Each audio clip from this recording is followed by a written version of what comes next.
Hi there folks, it's Deni. You know, finding at least a good teammate is like looking for a needle in a haystack, and I know this better than anyone. So, to save your nerves, you can try single-player games. Unlike online games, they don't lose their relevance and are suitable for literally any player. The problem is, how do you find really good single-player games? The answer is right here. I'm gonna help you with that and show you some good single-player games that you should definitely try. But before we begin, don't forget to hit the like button and subscribe if you are new to the channel. Okay, let's get started.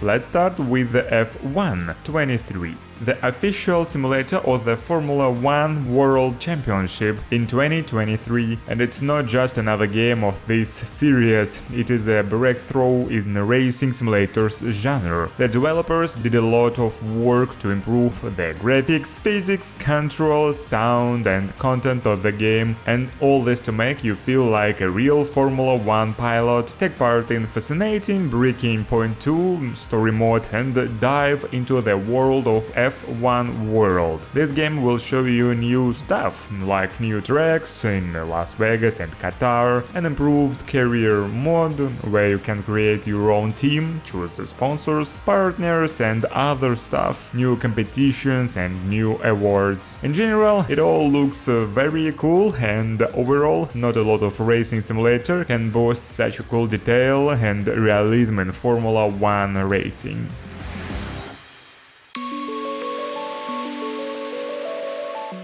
Next, we have a psychological horror game, Layers of Fear, and no, this is not just a remake of the 2016 game. This is a completely redesigned and expanded version of the game that combines and depends on the plots of the first and second games, as well as adding new chapters and DLC. Here you will control the artist's daughter and try to complete her major work of art. But to do so, you will have to face your fears, nightmares, and memories in this scary mansion. You will explore the rooms, solve puzzles, find clues, and uncover secrets about your family's past. You will constantly hear like strange sounds, see nightmare visions, and so on. There is a lot you will find here. Well, there is absolutely no combat system, so your only defense is to like run or hide. But I think if you've played similar games, this won't be anything new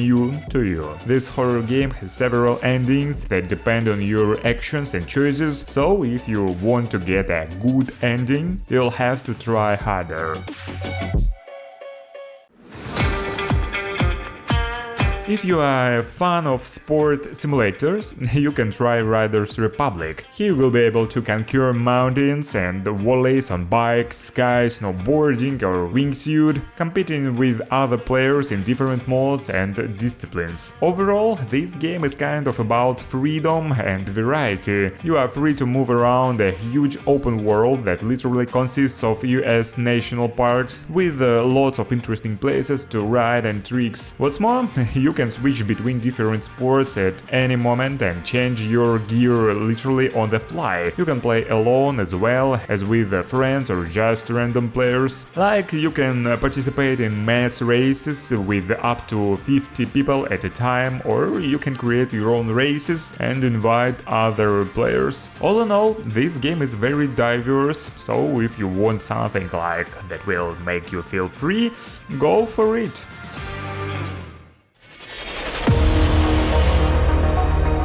The perfect single-player game for you is Amnesia the Bunker. In this game you will control French soldier Henry Clement, who is trapped in an abandoned World War I bunker and now, well, has to find a way out of this hell. However, this bunker is literally a maze, but that's not the worst part either. There is a horrible monster lurking in the bunker. It hunts the protagonist and reacts to his actions, and you can't just hide or run away. You have to survive, search for resources, create items, and keep the bunker light on. You have to constantly monitor the fuel levels in the generators, because if it ruins out, the bunker will plunge into darkness and the monster will be so happy about it that you are unlikely to escape from it. And what's also cool about this game is the semi-open world, which gives you more freedom to explore and deal with problems than is usually allowed in horror games. If you rather go for reading than for all sorts of action stuff, you should definitely try Stasis Bone Totem.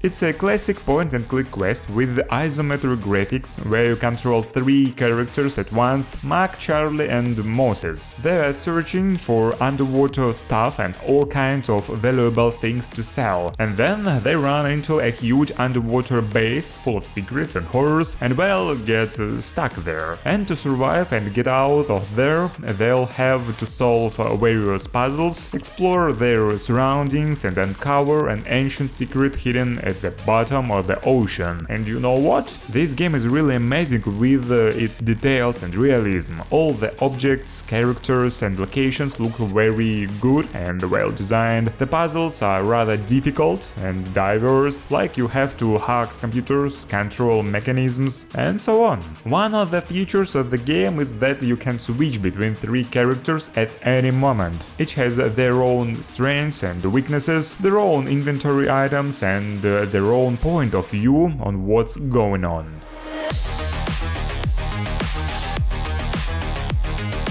Next we have System Shock. It's a remake that was released after 7 years of development and almost 30 years after the original game was released. It is a classic immersive sim game. That means that here you are gonna have a really wide range of gameplay options, like completing the same thing in a bunch of different ways. As for the game itself, you find yourself on a space station taken over by the evil artificial intelligence Shodan, and now you have to save Earth from it. Sound familiar, yes? It does, because System Shock has inspired many other games such as Deus Ex, Bioshock, Prey and many others. System Shock is not just a first-person shooter. It is a game that requires tactical thinking and strategic planning. You can solve problems stealthy or openly, with violence or cunning, alone or with allies. The protagonist can also hack terminals and doors, reprogram robots and cameras, use various gadgets and implants to enhance his abilities. Also, you can change your style of play at any moment using MFD, multifunctional display on the neural interface of the protagonist.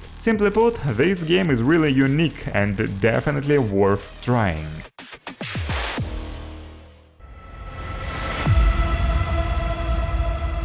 The Last of Us game series recently had an anniversary, so I thought, why not look back at The Last of Us 1, especially considering the fact that all the bugs there have been fixed. But anyway, for those who don't know what it is, it's a story about surviving in a world where humanity was actually wiped out by a virus that turns people into bloodthirsty mutants. Here, you play as Joel, a former smuggler assigned to bring the girl Ellie from the quarantine zone to safety. You'll have to go through dangerous locations, fighting infected and bandits, and yes, be prepared that you will get very attached to the characters. As for the gameplay, you won't see anything unique here. You kind of explore territories, hide in shelters and shoot off enemies, collect all sorts of stuff and craft useful items, and so on. Still, it was a really iconic game back in the day, and if you haven't had a chance to try it out, I think now is the perfect time to play it.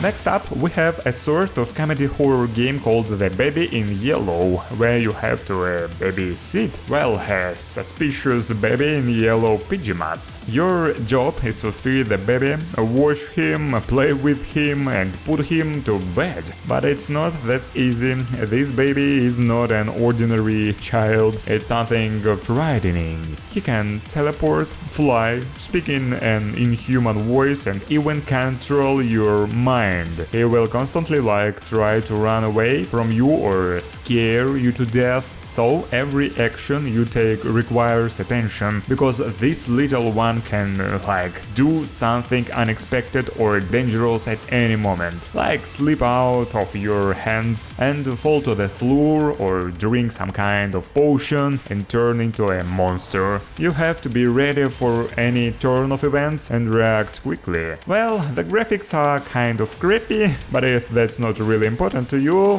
why not?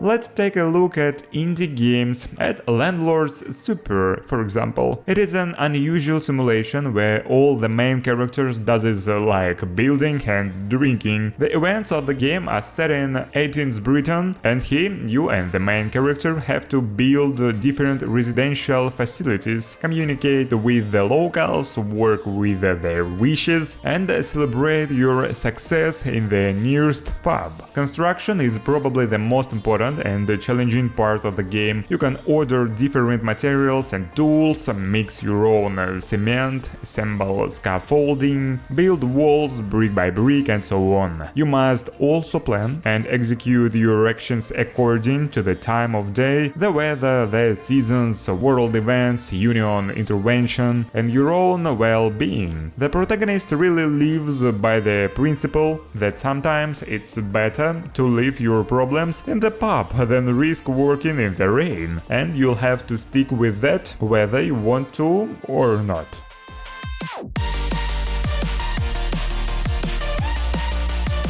Hi-Fi Rush is certainly not a new game, but in case you missed it, I'll show it to you. What's more, there is literally a bunch of new stuff out there. So, the main character, he is Chai, an up-and-coming rock star who has mistakenly fallen victim to an experiment by an evil mega corporation. No, they don't throw him in a giant cup of acid, they just soldered a player to his heart that allows him to control the world around him with music. But that also makes him like a defective specimen that needs to be destroyed. And to survive, you have to learn how to fight with maximum sense of rhythm and swing your weapon hitting exactly to the beat. The game consists of 10 levels, each one is literally a music track with the different genres and styles. On each level you have to move to the beat of the music, avoid obstacles, fight enemies and bosses, solve puzzles, and so on. All actions in the game are controlled by the rhythm. The better you hit the beat,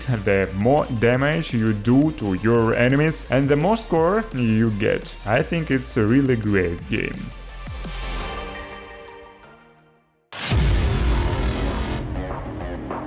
Alien's Dark Descent is a great choice for a single-player experience. It is a real-time tactical strategy with role-playing elements that is dedicated to the Alien universe. You will have to lead a squad of brave colonial marines and try to stop a new kind of xenomorph infestation on the planet Aletha. The gameplay is sort of a mix of strategy and role-playing. You control your squad in real time and give orders to your fighters. You can choose different classes for your soldiers like Stormtrooper, Sniper, Medic, and so on. What's more, you can improve your fighters by upgrading their level and specialization. In addition, you can also manage your base, explore new technologies and improve your squad again. You must also manage your resources wisely and sometimes, well, take risks, but only when necessary. And all this to confront the deadliest creature humanity has ever faced. This game is similar to XCOM, Starfield or Gears Tactics, but with its own unique style and mechanics.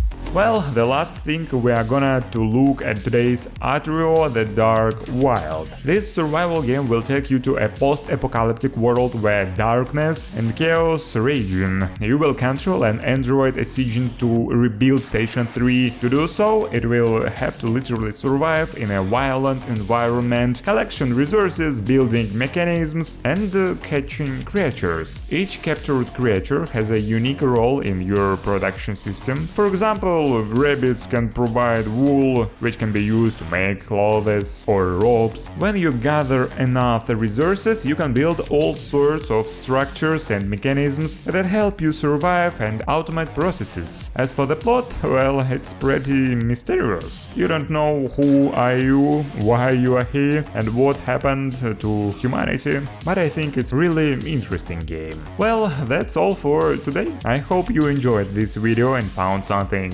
interesting, and if so, leave a like and subscribe if you haven't already. It's been Deni, see ya guys soon.